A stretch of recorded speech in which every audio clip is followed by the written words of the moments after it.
E anche quest'anno abbiamo chiuso un bell'accordo e direi che quest'anno il giro ci resta quasi una settimana in Veneto. E peraltro con una bella tappa della domenica, ma anche le altre tappe sono belle tappe. E con il giorno di riposo e direi che sarà ancora una festa di popolo e come dico sempre io non c'è giro senza Veneto e non c'è Veneto senza giro.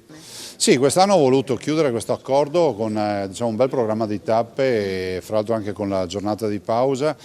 Il giro resterà parecchio in Veneto e sarà un'occasione di promozione dei nostri territori perché ricordo che comunque le immagini dei territori, sperando che non piova, del giro andranno in tutto il mondo e dall'altro comunque una festa di popolo perché comunque il giro è amato dai veneti e i veneti riempiono diciamo, il bordo strada quando c'è il passaggio dei corridori.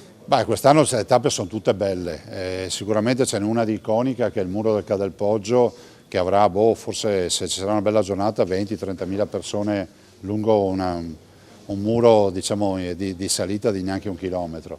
E dall'altro però insomma, abbiamo tappe iconiche, quindi direi che sono tutte consigliate le nostre tappe. E siamo nello studio del Servizio Nord-Est 2.0 e vorremmo sapere di che cosa vi occupate. Ci siamo fortemente focalizzati sui bonus edilizi, in particolare sul superbonus, quindi interventi prevalentemente condominiali di efficientamento energetico. Il superbonus esiste ancora.